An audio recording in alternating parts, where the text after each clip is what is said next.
Hey, everybody. We are so excited to be coming live today. We are going to Wow. share with you why most investors get stuck at one to two properties.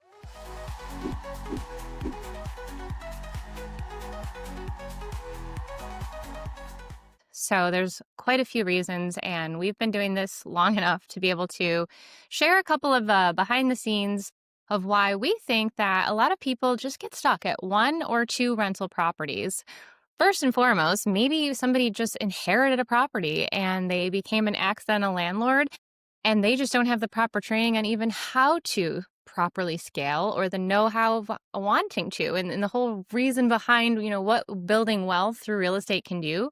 But then let's talk about the obvious, right? It's the banks. So a lot of people will find that they have to use so much of their own money to put down onto that rental property, and then from there, is it even cash flowing? Are they even able to make any money a month if they are a traditional landlord? And then how do you find more funds? How do you create this system to be able to actually escape the 9 to 5 if that's your goal? Now, some people, that's not their goal. But today we're going to really dive into if it is something that you're kind of like, I've got a property or two, but man, if I could just figure out a way to get to that 5 mark, I'm telling you guys, when we got to 5, we doubled into 10 within just like what was it, 2 years? Yeah. Yeah, it was absolutely insane. So stay tuned. We're going to share for the next 20 minutes with you exactly how you can get out of that stuck in a rut of one to two properties. Well, and I felt like that was the biggest thing I hear from so many other investors like, hey, Joe, I have one property or if I have two. And by the time I'm saving up a down payment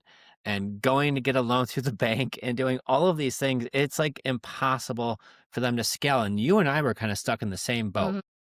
We bought a bunch on with the BRRRR method before we even knew that. We were finding fixer uppers. But why were we even doing this in the first place? Like, what was our That was a why? great question because I had no idea. I was an English teacher. I was going to just work for 30 years, retire and get my bell and have summers off. And I was content with that. But all of a sudden, summer of 2008, you are dragging me to every disgusting rundown property that you could possibly find because you did have a vision. Yeah, well, the vision was I worked at a car dealership and I didn't want to work until I was 90 years old. And I worked with a lot of these car guys. They were working forever. And I'm like, I need to set up some type of retirement besides just a 401k. Besides, like, what else am I going to invest in? And then I look at so many people because my job was I took people's credit application to get them a loan for their car. I was in the finance office. Yeah, so you had a lot of behind the scenes. So you knew how the banks worked. You saw what was happening with people's credit, if they did this or they didn't do that. Well, and that's the point. I saw many people who were super just the average Joe, but average people who were multi millionaires. And the common thing was they owned real estate. Hmm. So many of these guys and girls did. And it was impressive. It was like the neighbor next door. It wasn't somebody that pulled in with the Ferrari. And I mean, we did say have some of those guys and girls too, but a lot of these just look, they're buying a Silverado, right? But they were millionaires. And you look at their assets and what they were able to bring in. I was like, I need to do this. So fast forward 2008, when I met you, I was already dealing with these people for years. I still remember one old timer. He owned like 300 different units and the guy was worth so much money. And I was like, one day, this is what I want to be.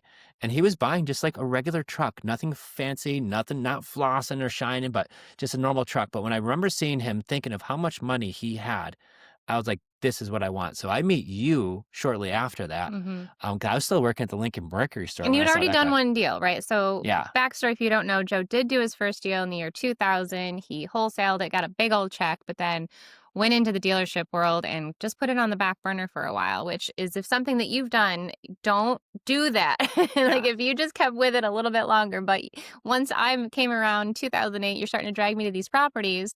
We had to go that traditional route. You had to finance it through a bank, get some money pulled out to be able to put that down on the or actually pay for those properties. Yeah, we raised some cash, paid cash for that property, but this was a fixer upper. It was in the suburbs of Rochester, New York. Shout out Rochester, but that's where it was. And we were finding houses in the suburbs back in '08, 2009, 2010 for like 30, 40, $50,000 that we could pay cash for. Crazy. We would renovate them. We'd stick in a renter. I'd go back to the bank and be like, hey, after these renovations are done, the property's worth so much more. I want to refinance, take my money back out And we would even take out extra money, completely tax-free. It was just one of these strategies that I didn't learn it. I just did it and it worked. I was like, oh my gosh. Years and years later, they called it the BRRRR method, but I didn't We know didn't that know it had was a name. We were just doing it. but that's what it was doing. But when we learned creative finance, this is what gave us the ability to scale. Because Mhm. when you're doing these other methods, you got to find a deal. You're penciling hundreds of deals before you could find one that works. And then you start plugging all the numbers. Like you're going to the bank, asking for credit. You're getting a huge down payment, a lot of these. And when you're trying to do that at scale, it takes all the wind out Yep. of your sail. The BRRRR process, which we dove into last 2 weeks ago, really takes a long time. So go check that episode out for sure because we went into depth about why it doesn't work well in 2025. But it's necessarily like the most important thing is to get creative and find a way to be able to help people out of their situations and not have to do all of these crazy things as far as like getting your credit, putting large money down, and like taking all the time. The paperwork, honestly, was such a pain. Well, not only that too, you're managing contractors. Now, if you've never managed contractors before, I'd love to say they're all great, but that's not true. Some are, some aren't. Some run off with your money. Some don't do a great job and you have to redo some of it. Or even worse, they find unexpected things where they open up a wall and now you never know. So when we found the method of how to buy these beautiful houses, these turnkey houses, the really nice ones, and you couldn't find these houses driving for dollars because this wasn't the house with the high grass. This wasn't the house that had the broken boarded up windows and doors. These were nice houses in nice neighborhoods that we could buy it and not get a contractor involved. The challenge was if you go to a bank and you pay the interest rates, you pay the taxes, insurance, there's no money to be made. But when we learned creative finance, didn't matter what the banks were charging. We're still able to buy 2% rates, 1.5% rates. Some sellers never even charge us interest. Banks would never do that. But why would a seller? Because we paid full price. We didn't have to lowball them. I gave them a fair number for the house. They walked away happy. We walked away happy because they financed it. They got their price. We got a good deal on the house and we got great terms, really low payments, no huge down payments, sometimes no interest or 1.5%. I'll take that every day. Yeah. So the first step, if you're taking notes and you want a little bit of organization here, guys, is that you have to structure and find the right deal. So finding these off market sellers, which we share with you all the time. Facebook is a gold mine, free leads sitting in these Facebook groups. You just have to put a little bit of work in and go find them, talk to these sellers. They're there. You just have to take action. And once you find the sellers, you ask the questions, you see if it could work for you. You buy this property and you either make payments directly to the seller or to the seller's mortgage payments on their behalf, then you're able to have that asset. Now, the ability to scale quickly comes in with the next step, and that is not doing a traditional rental. Well, so many people reach out like, Joe, I'm stuck at two. I'm stuck at one. Yeah. How do I continue to scale? Right. Coming up with these huge down payments was a lot. So, first of all, we're eliminating huge down payments the way we buy. We're eliminating most contractors the way we buy. I don't need to go to the bank. I don't need a credit check. So, that was huge. Most of the deals that we buy have a total down payment, closing costs, all that, less than 10,000 total out of pocket to own a turnkey home. So if we're able to buy a home like that, like where you're getting to, which I love, Yeah. is how are we funding these deals? Yeah. Well, our renters are doing it for us. And I know some of you are like, wait, what do you mean? Mm. Well, that's true. Our renters are funding our growth, our scaling by not only do we buy real estate this way, but what do we do when we buy it? We offer them with a lease with the option to buy to our renters. So our renters are able to lease it. They give us a large non refundable deposit, an option deposit once they move in. Once we receive that, many times that's more than we've even used to buy the property. It's a non refundable deposit, but if they do buy it, it could go towards the purchase. So they love it. And then they're going to pay monthly rent, but we don't have to worry about management and maintenance because they manage the property on their own and they take care of the maintenance. And these aren't junkers where they're going to be having to fix the house up. These are nice houses once again. So if the leaky faucet happens, they don't call us, they call a plumber. But now we're at actually one. So shout out now. We have one renter. They've been in there for 4 or 5 years. They're at the end of the process where they're actually ready to buy. And I know what all of you are thinking. Oh my gosh, I'm going to lose a door. I'm going to lose a door, right? Well, that's true. We're going to You lose are going one to lose a door. door. We're going to get a big old check from when they buy that property. We're going to help turn another renter into a homeowner. So that is the way to help humans at a whole So other that is level. a mindset shift. So if you're one of those people that's just like holding on so tight, like I can't lose a door, then you're not going to be able to scale this way, right? Like this way works, but you've got to be okay with helping a human become like a renter to a homeowner. And like to me, that was everything. I love that. And then also knowing that when you sell them this house, you're going to get a big old back end check that you can then go buy more doors. Well, and that's the point, is reinvesting. So Yeah. we're actually doing a live case study right now of when we're going to sell them that property. We're going to show what we bought it for, how long they've been there, how we collected the money, even though they gave us like 18 grand to move in years and years ago of a non-refundable option deposit. We've been cash flowing great for years. They take care of Beautiful. everything. Didn't need a call at once or one time, but now they're buying it. We're going to get a six-figure check. We're going to put that what's called a 1031 exchange. It's a way to be able to get that money without paying any tax on it, as long as we reinvest that back into a property or Or property. So what I like to do is, if I'm going to get a check for that much money, instead of losing one door, I'm going to use those proceeds to pick up three or four more. So if I lose one and buy four more, I'm good. But here's where it gets even better. What do I do with those four doors I just picked up? I'm going to offer all of those with a lease with the option to buy. Every one of those people who move in are going to give us a big deposit for moving in. I'm going to accumulate and raise a lot of capital from all of that. What am I going to do with that, babe? well, I would think with our method here is we're going to continue to scale and buy even more doors, help more sellers, and just continue to grow our portfolio because, guys, the banks, they were going to cut us off. They literally said, Joe, when you get to 10, I don't know what your plan is, but it's not going to be like with us. And so that's what really threw us down the rabbit hole of trying to figure out, well, if this is our game plan, how do we make it work? Right. And that's again the mindset to have is like, there's a will, there's a way. This is a great way to do it, and it does take time. It does not happen overnight. It's taken years to be able to grow a portfolio, but guys, that's what real estate investing is about. It is not a get rich quick scheme, right? Wait a minute. I thought I saw that on a YouTube short that I could get rich Yeah, I'm overnight. here to it's false, right? Wish I had a buzzer. And you know what? Also, like it does involve work and it might be more than 4 hours in a work week, but it does build back so much of your time with your family, the ability to travel, the fact that we've got all these devices that work anywhere in the world. So you might see investors who have properties in New York who live in Florida. Hey.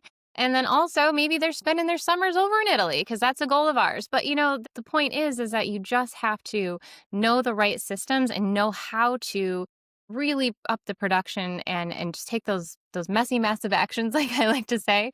And just know that the traditional way it works, but it's slow. And right now it's not working It's well at broken all. right It's now. broken. Yeah. It worked when it worked. And it may come back around one day, but what about all these people that I just keep going back to the people that have homes that need help now and they're not selling on market whatever might happen or they don't want to go through a realtor and like that again is such a shift for me. So I'm going to have to just throw in this mindset piece again because I didn't realize because why would somebody want to let me take over their mortgage payment when they could try to list it? Well, guess what? I've done so many of these deals and I can say the number one reason is that easy button, the speed, the convenience, the ease, the just knowing like, hey, you guys, it's in good hands. I trust you. You're going to help out even the rent to own people. And so, like, full circle, if you make it a human interaction, because that's what it is, it's not about deals and houses, it's about helping other humans. Man, it is quite the ride. Well, and we have the only strategy we could pay full price. This is true. And if you're waiting for interest rates to come down, that's not a strategy. That's a hope, right? Hope is not a strategy. Yeah. And you're hoping interest rates come down to make these deals pencil. Well, this is the strategy that changed everything for us because the way that we buy, interest rates are always low. Doesn't matter what the banks are charging. Fun fact, 4 out of every 10 houses are owned outright. That means there's no mortgage on it. That means I could buy that house with seller financing. And instead of going to the Bank of America to get a loan, I'm just going to pay that seller every month and they're going to be the bank. And I'm just going to pay monthly payments to them. And because they're a bank, and I'm paying them payments. Well, these folks, because they're usually just homeowners or maybe a retiring landlord, they don't always require this big, huge 20% down. Some of these, they don't need any money down. They're just thrilled you paid full price for the house and you got the property off their back and they just want it gone and they want it done with. So the fact that we could help those people and truly give them a good, fair offer for the house and we could get great terms, this is how we're creating win-wins. Because when you're offering somebody 50 cents on the dollar, and you're going back and forth on price, well, that can be hard and challenging for some folks, right? Yeah. And that's no fun. But when I tell a seller, hey, I could pay your price if you just finance it for me, let me pay in payments, the look on their face sometimes, it doesn't work for everybody, but the folks it does work for, they are thrilled. We're the only one that said we'd pay that price. There's no real estate commissions, no closing costs, no fees, just an easy, quick sale. And that's what a lot of people need. They want to hit the easy button when they're selling. Absolutely. Yeah. So, again, to recap, you're really looking for these motivated sellers with off market properties. You're Hmm. structuring the great deal, like Joe mentioned, right? Like you're not giving them $100,000 or $50,000 down. You're making it a win win for both of you because this is how it has to work. It's got to make sense on paper with the numbers. And then three, you're going to find a rent to own, a lease option tenant buyer that's going to give you a large non refundable option, which is going to help fund that money that you just pulled out for closing costs and buying that property. And then they're going to ride it out until they're able to actually purchase that property. And then you can deploy when they purchase it, like Joe mentioned, the 1031. And another little tidbit, if you're still listening, I want to give you this bonus. So, another way that we've been able to scale is adding more plays to our playbook. And our mission with our real estate team has always been no lead left behind. And so, what does that mean? It means that we really look at the deal itself, we talk to the seller, we see if there's any way we can make it work, because sometimes you might end up with a cash deal that does work and you could wholesale that deal and assign it to somebody who wants to fix and flip it. Or you yourself could take it down and fix and flip it. But if you're Joe, I'm going to tell you no, no more fix and flips. We got one going on right now, but that's gonna be the last one for the year. But the point being is if you have multiple tools in your tool belt, you can help more people, you can make more money, and you can scale your business faster. So if you're willing to replace some of your Netflix and chill or your bar time with your buddies and really dive into learning the systems on how to grow your real estate portfolio, the sky's the limit, guys. Like nobody's going to tell you you can't buy any more properties this way. You can do as many as you physically, humanly possibly can. With that, obviously, as you scale, you grow a team, and that's a whole new book and adventure itself. But, it's possible to start with one property. One property is amazing, and don't kid yourself. Like, that's amazing. If you have one or two rentals, kudos to you. But if you've got that burning desire that you want more and you really see that vision, just like we shared on our Bigger Pockets episode 794, Yep. we really took you back into 2017, Jenn and Joe, how we were stuck at 5 rentals and it was just not where we wanted to be. And we shared our hearts on that episode. We're still getting people reaching out today. So go take a listen to that if you haven't yet. I mean, just spot on. And it's just one small task at a time, one property at a time, one deal at a time. It doesn't feel like it's happening as fast as you'd want it to. But Never then does. you look back and you're like, wow, we just accomplished all of that in the last. Think of what COVID didn't feel like it started that long ago. But how many deals have we done since COVID? It is absolutely insane. So while the world was shutting down in the global pandemic, is where we went full time, went all in, walked away from our jobs, and were able to do this and really scale and Yeah. went from doing one deal every year or every Every other couple year years, yeah. now to doing a deal a month. And what did that do for your business? So sometimes if you feel stuck, you're not alone. Many people are stuck just like you, but there's definitely willing and people out there who are just not. They're still crushing it. And it's just because they're not any better than you. They just maybe know a different strategy. And so it's knowing, like you said, knowing different plays of what to do. So when I get a lead, what can I do for this seller? How can I help this seller turn this into a real estate deal? Because if they're reaching out to you, they generally have a real estate problem. Yep. They have a property they want sold. And if we could help them and make some money, kudos. Yeah, bread and butter deals, buying on terms like seller financing or taking over a seller's payment, but then also it's holding it and offering at least option. We love those. But to make the whole operation work, you got to have a bunch of different tools. And we're going to cover all of this in our next live workshop coming up. So if that's something you want to be a part of, make sure you head over to creativefinanceplaybook.com, hit live training. It's free training. Go ahead and register for that so you can come hang out with us. There's only 100 spots on our Zoom, so make sure that you sign up and you're there early. It starts at 10 a.m. Eastern. I believe the next one is November 14th, but don't quote me on I it. think you're right. I think you're right. So, guys, if this is something you want to hear more about too, you know where to find us. We're all over the internet. Social media is our favorite. So, Facebook, Joseph Della Fave, Jennifer Della Fave, creativefinanceplaybook.com. And I'm telling you, there are so many people that are just waiting for you to get over the fear of posting on Facebook, of asking the questions, of hopping on a phone call. But if you need more guidance, we've got you. So make sure you reach out. And until next time, go do some deals. See you guys. Bye.